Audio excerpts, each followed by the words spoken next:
Hello and welcome to the Churros y Tácticas Podcast. It is Tuesday. Diego is back from holiday, and I am back from nowhere special. I woke up at the crack of dawn today, worked on an article, and then... Didn't you go to the cottage? Yes, I did actually, yeah. But that was like 2 days ago now, so it feels like 3 years ago.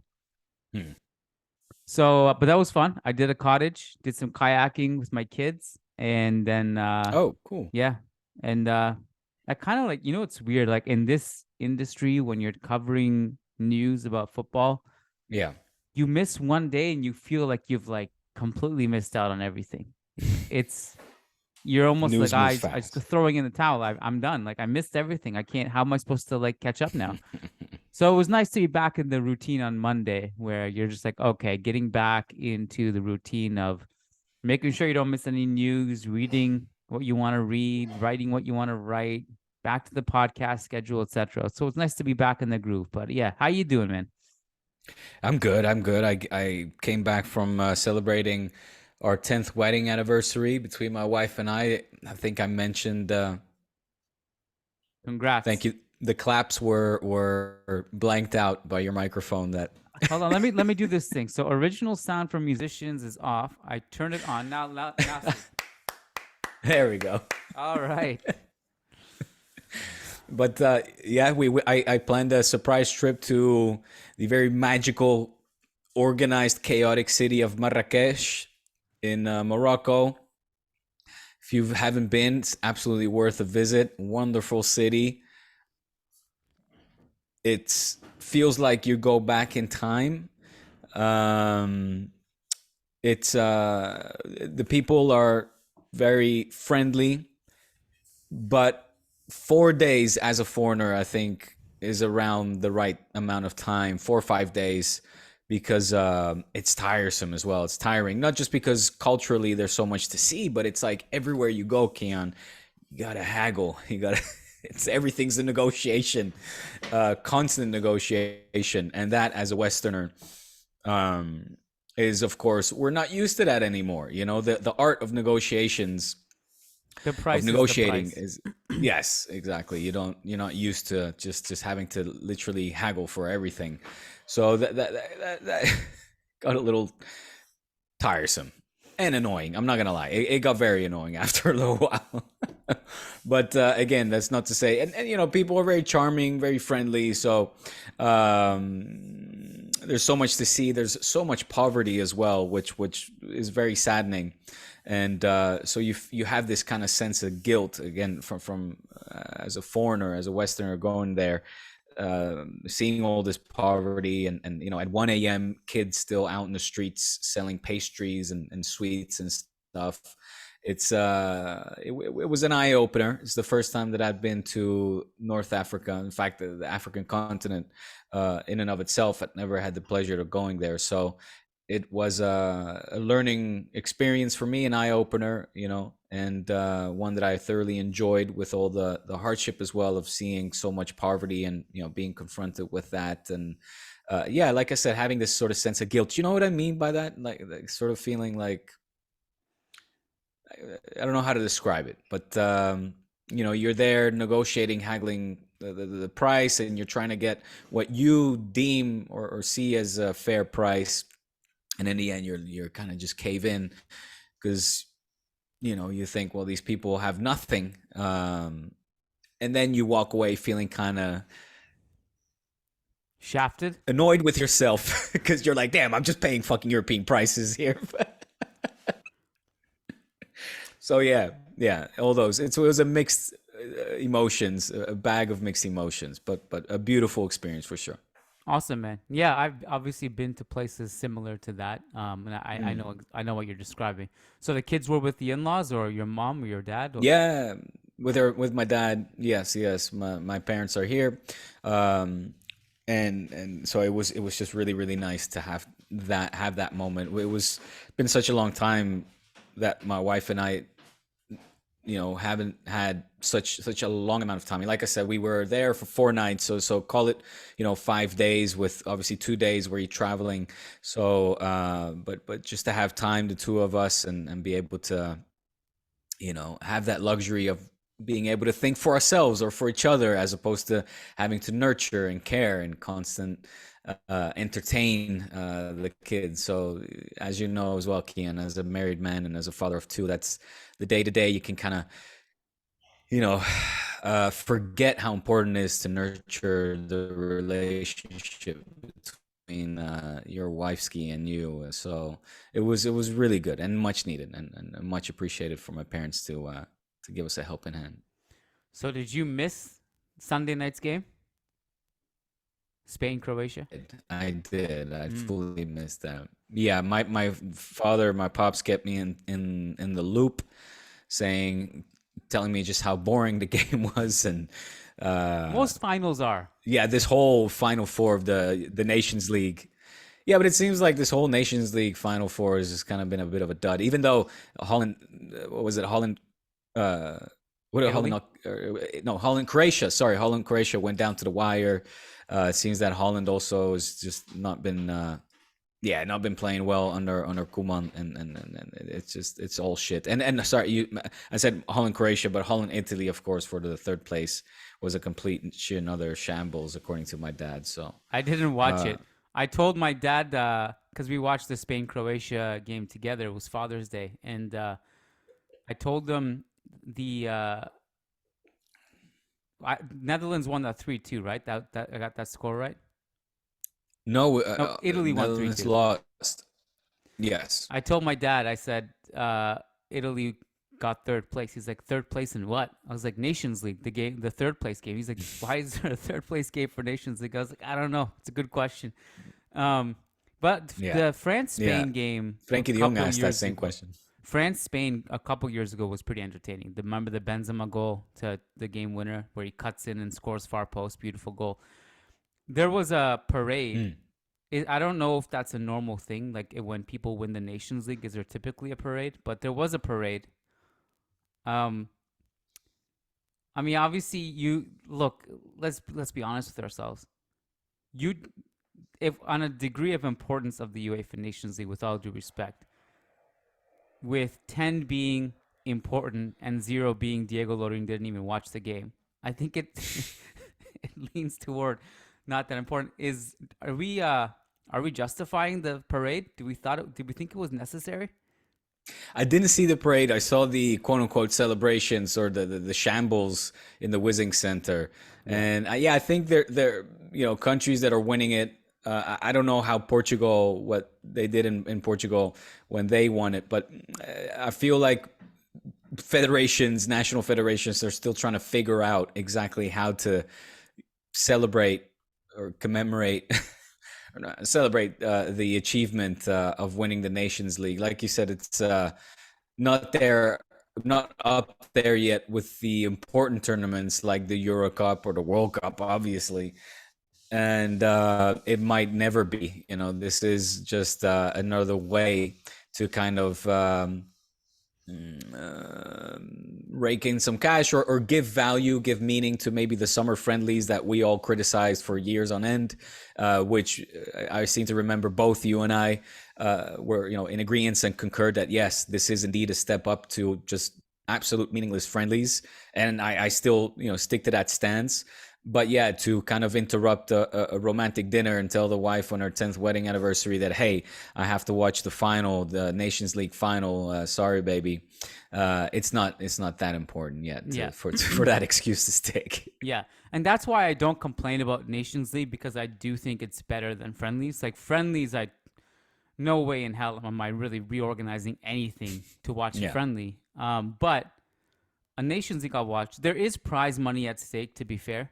And if you care about it, you can get relegated from it, go to different, levels of Nations League. But look, man, like the club season was over. And if I'm going to get up like in the summertime to really think about football in a serious manner, to watch a game, Yeah. My brain power was reserved for a World Cup or a European Championship or Copa America, African Cup of Nations. I can't literally just take with a serious face, sit down and be like, whew, get everyone together, Nations League final. Yeah. We got to go to the parade after if we win. Like, I can't, like, brain power was reserved for the other ones that I grew up with. That's all. But I'm not complaining about the Nations League. I'm just saying that it is what it is. We're just talking about levels of importance. That's all. Yeah. It still feels like there's just too many games, right, for players. I mean, we heard Frankie de Jong complain ahead of the third place match. When he was asked, he said, I have really no clue what we're still doing here or why we are playing this game. To which Ceferin actually came out and gave him the answer. What did he say? He said something along the lines of, well, I understand his point and it's something that we are evaluating, whether or not it's worth it. So actually, Ceferin showed some sympathy. Better answer than I thought it was going to be. Right, yeah. And so, I feel like players are still kind of viewing these kind of games or this competition as a drag, obviously, and they probably rather be with their families and just resting up for these highly demanding seasons that they have at their club level and national level as well, respectively, of course. But this Nations League tournament being still so new and hot off the press, it's not something that from what I gather, fans nor players themselves get really excited for. So I think, it's something they'll have to reevaluate potentially. Because, at the end of the day, it's in the interest of the players and the spectacle and therefore the fans as well, isn't it? So I'm curious to know what this looks like in 5-10 years, the Nations League. Right. Maybe even 20 years. Like, maybe you get rivalries built in it and it becomes like this really fun thing, like, where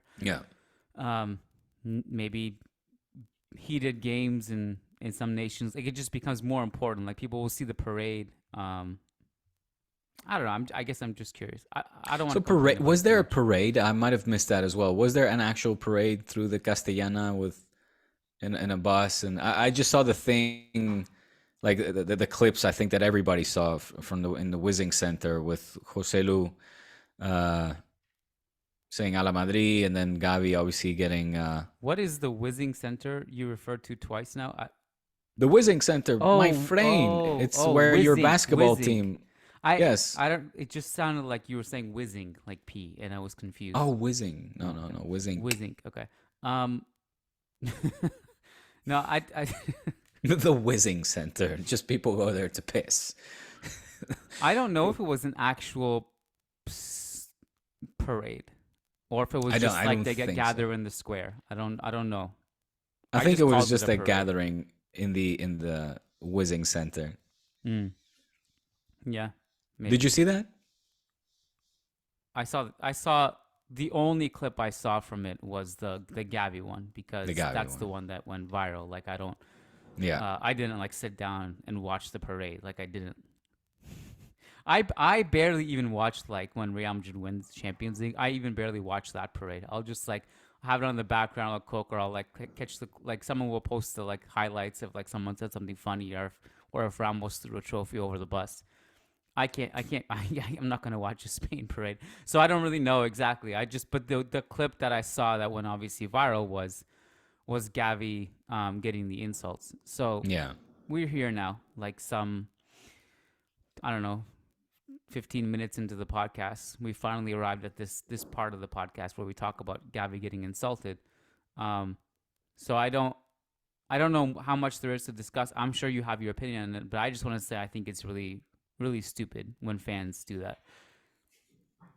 Like, you're just gathered there to celebrate your national team, regardless of who these players play for at the club level. Just celebrate them and just behave like a normal human being. So I hated it. I hated seeing that, and I thought it was really stupid. And I hated the ensuing dialogue with Real Madrid fans fighting with Barcelona fans on social media about it, like kids. Yeah. Look, I think everything. I've obviously nothing good to say about it. I see a lot of comparisons being made that me, quite frankly, personally, I want to stay clear from. The only thing I have to say about this is that yeah, it's shameful. It's too bad. It's sad as well. I think it kind of puts maybe certain, like some Madridistas that were out there teaching lessons in their place as well when it comes to their own fan base and some of the stupid shit that they do. We're seeing that fan bases everywhere have got, dumbasses mixed between them. And these insults have no place when you are there celebrating the success of, in this case, your country, your, national Spain side. Mixing the two, I think, is unfortunate. I think it was, when I realized that it was the Wizink Center,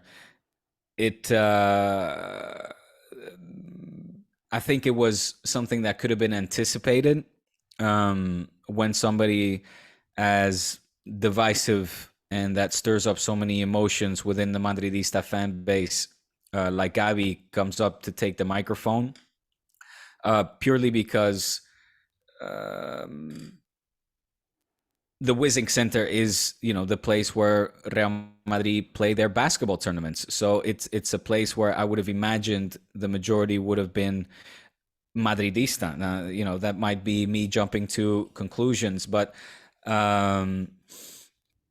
also when I saw the clips of Joselu screaming "A la Madrid" and the crowd chanting Madrid type songs, I also think that was out of place. I'm like, well, why is that happening? Like, this is not a Real Madrid party over here where we cheer the Madrid players and boo the Barca players. So I thought all of that was seriously out of place. I thought it was unfortunate.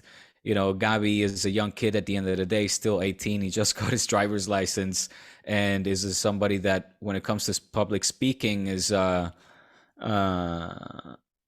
don't want to, like, not that he's autistic, but he's very much an introvert, within Barca, within the camp.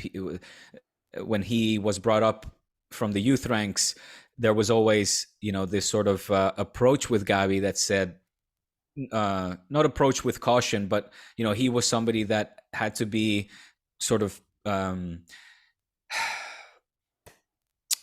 the approach was it wasn't somebody that was very quick to take the microphone. Okay, like socially, again, he's not as, say, open or an extrovert like maybe you or I could be, or Gerard Piqué, right? He was somebody that was known and labeled as an introvert and kind of, he was put under the cotton wools and treated with caution in that regard. And caution is not the word I'm looking for, Kiyan. It was just, somebody that only would have to speak publicly when needed, so to speak. And obviously that's a learning process. And as you grew older and grew up in the ranks, you saw him also appear in public much more. But just to say that in these kind of scenarios, he's not a fish in water, is the complete opposite. He's a fish out of water. He's not so comfortable publicly. And I think that was immediately noticeable when those chants became louder and louder and it was clear what was being chanted. He looked visibly uncomfortable. So it's, you don't want to see somebody from that age, at that age, be exposed to that kind of treatment. And it's out of place. It's out of place. It's unfortunate. It happens within our society, whether it's in stadiums or in these kind of situations.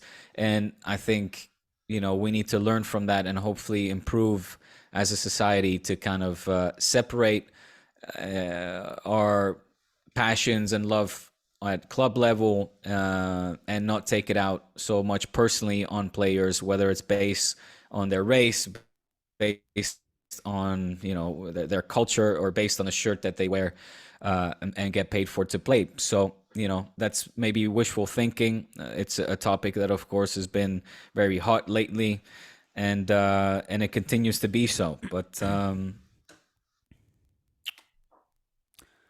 yeah, The Joselu, I did see the Joselu Hala Madrid. I think that was kind of like that wasn't talked about much. I also wonder what place there is for that. I don't think it should have been reverted. The attention should have been reverted to clubs, if that makes sense. yeah, out of place. Completely. In Madrid, now granted, the Whizzing Center and all this, like it goes, but you're in Madrid, so there's any number of fans there. It could be Real Madrid, Atletico, Rayo Vallecano, etc. It's like if, a Sevilla, or it's like Jesus Navas. If the parade was in Sevilla, he goes to Sevilla and he says, he talks about Sevilla, and then there's Betis fans there. I don't, so I just think like it should have probably not have gone to the club level at all. Yeah. But that's obviously not like the main pressing issue. The main pressing issue was that like, it's just not, that kind of behavior just should not be normalized, to react like that. He also looked really uncomfortable, Gavi did, and I don't blame him. I don't really have anything else to say on this topic. Yeah, I mean, look, I don't think there is, again, I don't feel like going into a discussion where we are comparing cases, and not in the mood to lecture or give out lessons. I just, I think this just shows that all of us, so many of us have still so much to learn, and that society is flawed. I mean, just society, like bottom line is you're there to celebrate, so just celebrate. Right. And it doesn't matter what club, who plays for. Like it doesn't matter. Also, did you see? Apparently, there were calvo and baldy chants towards De La Fuente. I read that. Yeah, I didn't see it. Yeah. Yeah. I seem to take that with a little bit more humor, but enlighten me, like that I'm assuming that's just part of like Spanish humor. Well, I mean, I don't know, I could see. I guess. Like, I wouldn't deem it as a Spanish humor. I guess like, it's just like calling Zidane and Baldy is pretty normal. Zidane and Pep, like, they get called bald frauds, Yeah. but it's almost like a complimentary. Right. Yeah. I have a couple things to run by you that I have not talked to you about beforehand. Well, I'm assuming you're super excited for your new number. I was going to say number 9, of course. I was actually thinking about if this would come up. Real Madrid fans are obviously like, this was all they cared about this morning. Was not about Joselu. It was what number is he going to take. If he's taking number 9, everyone was just going to go hibernate for the whole summer and cry in the fetal position. Yes. And probably not even come out next year, because they would have just said next year's going to suck. Now he's taking the 14. Everyone's starting like the Photoshop 9 Mbappe. Everyone's losing their mind. Like, yeah. I think it's kind of sad and hilarious at the same time. I won't lie, man. Like if we go in to next season with Joselu as our starting striker, I'm pretty worried. If Joselu is your backup, I think he's a really great backup. Respectable player. He's actually performing well at his age. He's part of the, our youth team, many years ago. Homegrown in some ways. In some ways. Not really. As a backup, in some ways, yeah. Respectable backup, right? Mm-hmm. Mm-hmm. As the guy who leads the line, you go from Benzema to him, it's a big downgrade. So while I'm not going to go make memes, number 9 Mbappe and stuff like that, I am obviously secretly hoping that you can get him this summer. I'm just extremely skeptical of the whole thing because of what's happened in the past. I'll just leave it there. So he, in the meantime, comes out and says that after everything that has been said in the media, that he's not going to renew his contract, that this will be his final year or final year of his contract. It is basically for the moment not going to renew. He now, did you read those statements? Came out and said that, yeah, I'm open to renewing. That's could be possible. I mean, it must be so confusing. There's constant left and right turns. At what point do you just say, you know what, Harry Kane, here's number 9. Come on, man. Let's just, let's. Well, first of all, I think why is Harry Kane no longer an option? Look, I wrote about this today. I think from a Real Madrid perspective, I think if you pay over 100 million for Harry Kane for 4 years of healthy Kane, that's absolutely worth it. Just do it.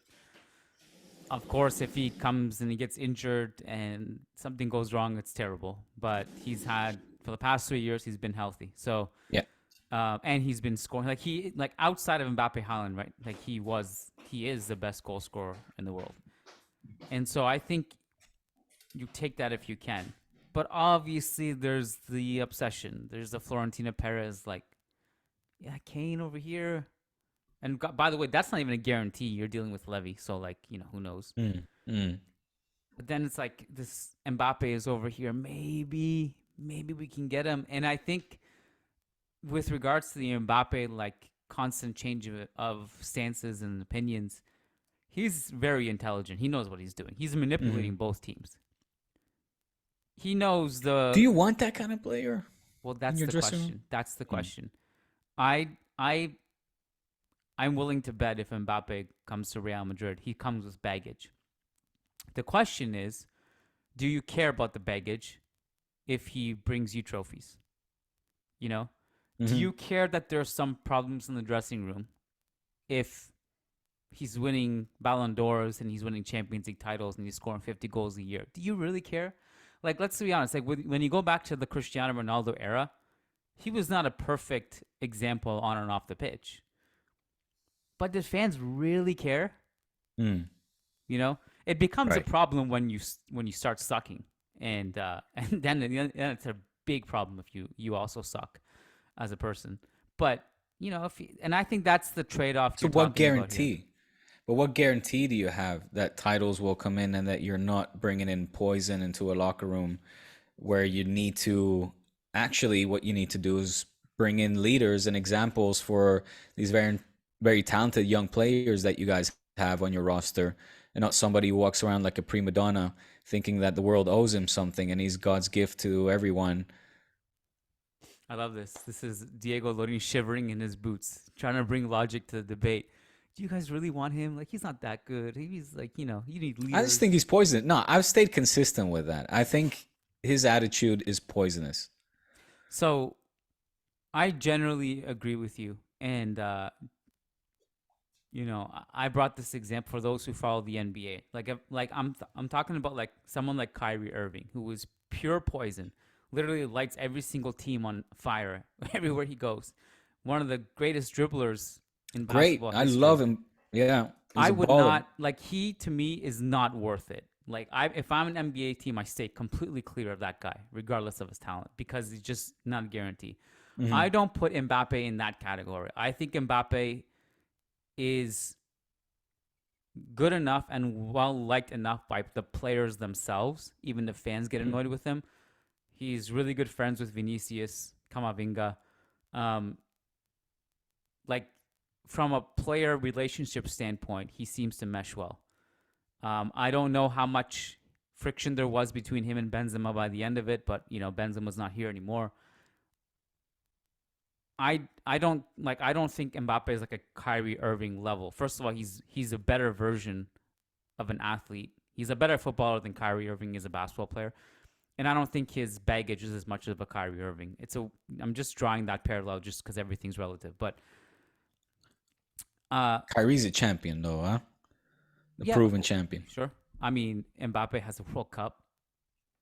Mbappe has a Euro championship. Does not have the Champions League yet, but obviously he's gotten to the final. But that is true with France, but you could also argue that obviously Mbappe in France is much better surrounded than that Cavs team was, despite the fact that he was playing next to LeBron James. Sure. Although I will say what he did in this past World Cup was unbelievable. Like that final where That he final was put insane. that team in his back, unreal Yeah, performance. One of the best performances in World Cup final history. But if I give you the choice of saying, okay, you can get, we talked about obviously Kane, Osimhen was mentioned a little bit. I don't know why that wasn't much of a viable option. I guess because I think he price. because of his price, and it seems that he'll be going to England. Although obviously that's nothing is confirmed. But what about it like a Lukaku? Wouldn't that say Lukaku for now? This is a true Kool-Aid speaking. You guys stay clear of Mbappe. What you need is Lukaku. You need a leader. I like Lukaku. I do too, rate him. actually, but I think he that's not gonna provides not just on the goal scoring, but also assisting front. I know it's like fun to shit on him for his misses recently, but Lukaku now, and then if that puts you in the running for like a Haaland a little bit later on down the line, and plus you have Endrick coming up. You know it's bad when even Saudi Arabia gives you only 25 million per year. That's the offer. They're like, hey, we give all these guys like 100 million, but you're 25 million. We'll match. We'll match what. Is that so? I think it was from what I read. It was a 25 million offer. But okay. So I won't. You're I won't Lukaku. You're offended. You'd definitely be offended. I won't bring up Lukaku, but I'll bring you a couple other names because like a couple of names I listed because what I wrote about today in my column was that I don't think it's a wise decision to put all your eggs in the Mbappe basket because it's extremely risky. First of all, like if you get him this summer, then it's worth it. Done deal, you get him. If you're basically relying on next summer to get him for free, knowing how much Mbappe changes his mind, knowing how many briefcases will come by that point from PSG, how many promises, ability to sway his decision. That's extremely risky because then you're going into next season with Joselu and Rodrigo false nine, or maybe you promote, or maybe you give Alvaro Rodriguez a full-time job coming out of Castilla. It's a huge risk, and I don't like. There's huge repercussions of being bad in football. Like, if you're bad in another sport, like in an American sport like basketball, you get rewarded for being bad with draft picks. If you're bad in football, you miss out on not only trophies and seedings and competitions, but you miss out on prize money. There's real punishments for being bad. And I think it's just a huge downgrade to go from Benzema to Joselu, who, and I kind of feel bad about this because I feel like it's turned into this disrespectful thing towards Joselu, who is a really, really good player, a good signing, cost us nothing to decent. bring. Let's not call him a really good player. He's a decent player. I mean, 16 goals in La Liga last season. That was the third most in the league. That's respectable, man. Like that's a good for a team that's getting relegated. I mean, it's. No Joselu slander. He's a good player, man. Come on, he's a good player. I know decent. he's you said really you said really good. And then I'll give you a good. I'll give you a good. I know you have the to two hate him, really but come on. sobraban. That was too much. Two reallys too much. Good player. Okay, go on. Really good. Not player. a really good player, but good. Really good Decent. player. Decent. I like him. Fine. Good in the air too, and also well groomed. Nice haircut. Good jawline.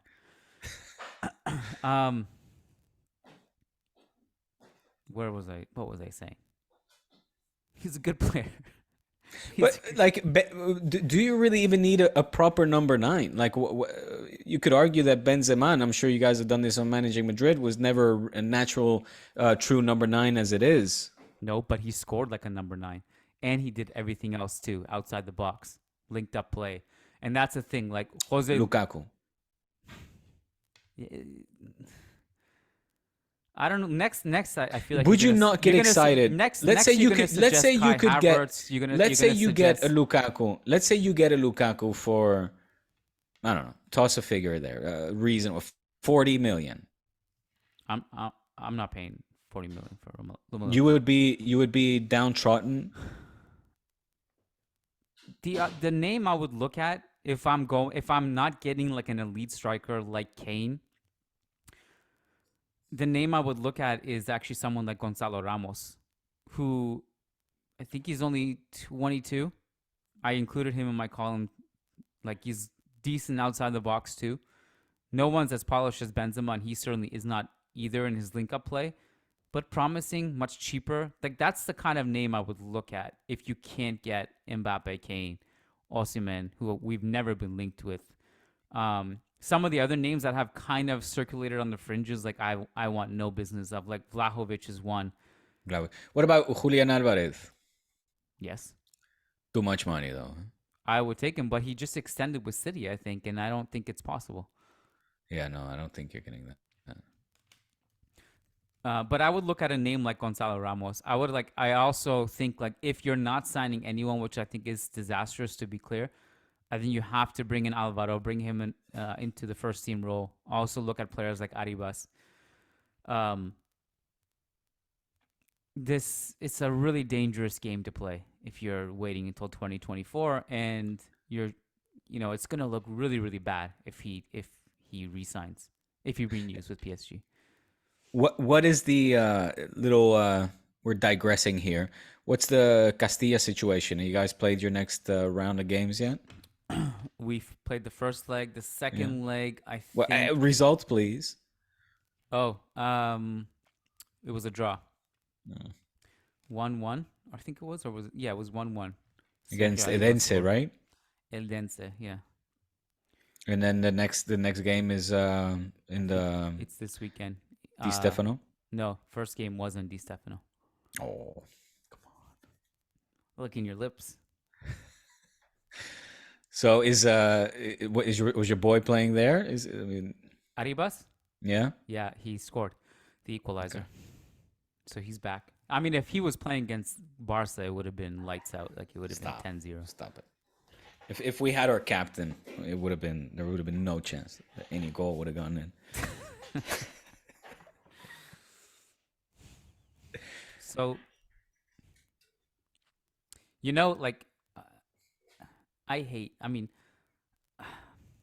it's just a never-ending discussion, this guy Mbappe. Because if he renews next year, it's still not going away.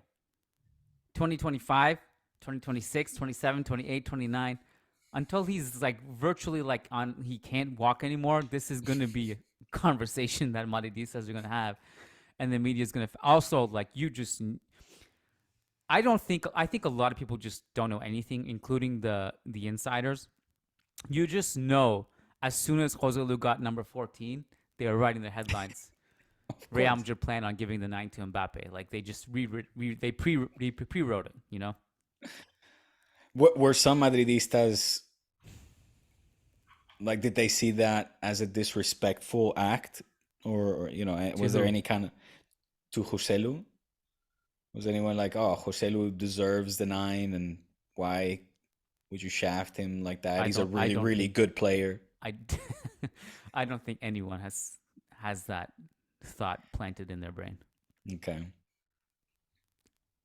When you say he deserves the 9, what does that even mean? He's barely played. He's like, he hasn't played for us yet. He hasn't played for us since 2011, I think. But he's played for a lot of teams. I was checking him out on Transfermarkt earlier today. Yeah, I'm like, I didn't realize he was born in Germany, and then he's played for fucking half the teams in Europe. Yep. He didn't play that long for Castilla. That's what when you said homegrown, I was like, well, not really. Yeah, it was brief. Yeah. Well, this is the other interesting part of the question, is that because the 9, no one has the 9 yet, it's got to be someone. So that, I think, in part has gotten Madridistas excited, because it's got to be someone who we don't know yet.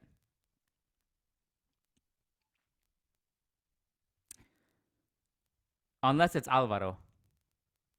Morata. Yeah, that could be an interesting one. Bring him on, baby. Bring him on. God.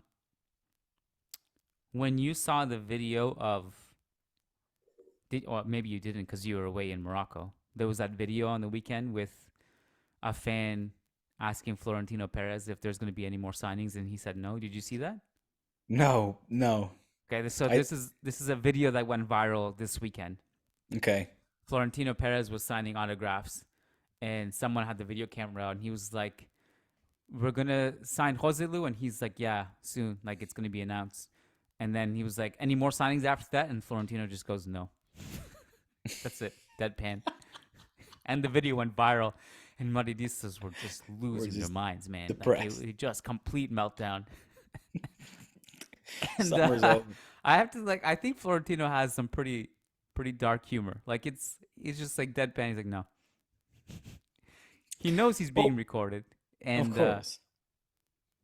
I mean, he's famous for saying never, never, never, like, or never, ever, ever, right? When it came to the Beckham signing, and then a week later, there he was, in all his glory and all his splendor. So, I mean, you can't really believe that. I mean, nobody really truly. Well, that's the thing. Like, I mean, I said this to Ewan on Sunday night because I asked him his thoughts about we were recording a podcast, and I said, like, I just think the fan base is overreacting to a video. What is he going to do? Say yes? He's not going to say yes. And as I always say, it's better to underpromise and overdeliver. So, also, like, every time you go back in history, anytime, like, there's been a transfer, like a big transfer that's come out of nowhere, it's a lot of, like, a couple days before or a week before. Never would this happen. Luis Figo, David Beckham, just examples of, like, just even coaches getting things wrong. Ancelotti a few weeks ago saying Benzema has one more year, he's not going anywhere. That was like literally a day after it was announced that Benzema was leaving. Gareth Bale, famously, Zidane said in a press conference, Bale's off to China. That's why he's not playing, and then he just stays for like a few more years. Remember? Yes. A lot of those examples of, you know, these people who are literally in as like coaches, the player themselves, president in this case. So I wanted to ask you a few things as well. What's going on? I have been reading about this supposed acuerdo, this agreement that has been reached between Ancelotti and the Brazilian national team. What's going on there? That's it. I mean, but is that for now? Like, is he leaving? Are you guys in the market for a new end coach? Of his contract. So end of next season. Okay. So that's a done deal? Is that official? It hasn't been announced officially yet. It's just been leaked. I think it was ESPN Brazil who. Has Fabrizio said anything about it? I don't know. And to be quite honest with you, I don't know. Anytime Fabrizio says something, it's just that he basically copy and paste what someone else says and says. Well, he can. Yeah, I don't. No, but he confirms. It's not just to spread a rumor. It's like if Fabrizio confirms a rumor, it's like, oh, this shit is happening. It's like the let's go thing, right? Like he's probably. I mean, he probably has. I mean, I can't. It's really hard to keep track with his tweets, and I don't follow him personally, so I don't really know what he says. I just will come across this stuff, but I'm sure he's probably commented on it. But it hasn't. Like I feel like he is not the news breaker necessarily, but sort of when he puts it out there publicly, it's like, okay, this is. And what about this whole? I did catch wind of this morning on a podcast I was listening to while driving to work. That and Madridistas apparently are up in arm, or at least the Madrid-based newspapers are, that Benzi has stopped following Real Madrid. Yeah. Even though apparently Real Madrid stopped following Benzi first, but you know, Madrid does that as a protocol because they don't follow players that are not part of their clan.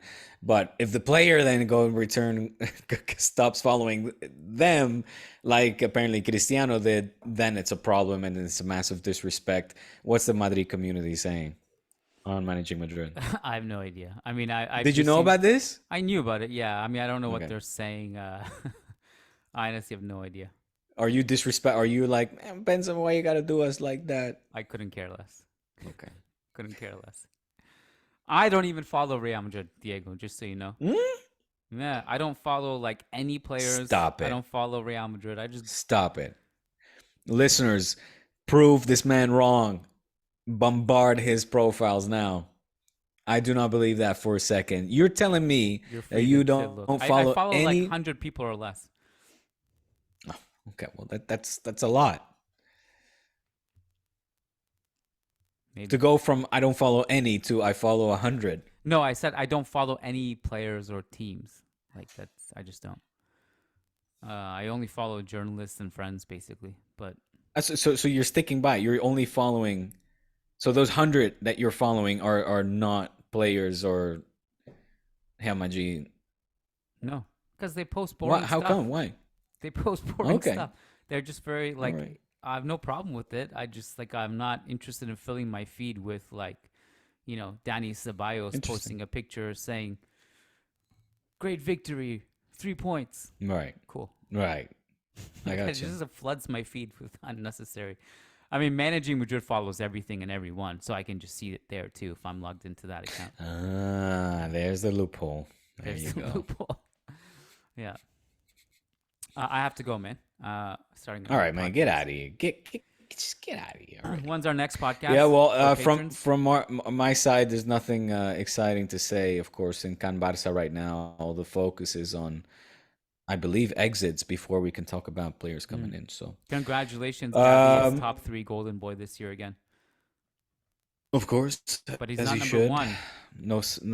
No rastro, no sign of Ceballos, not even on a national team, and that's without Luis Enrique there. So take your feud. I said on the national team. Without Luis Enrique being there. So take your feud now with De La Fuente. We are recording on Thursday. Okay. No, not truth. Thursday is San Juan.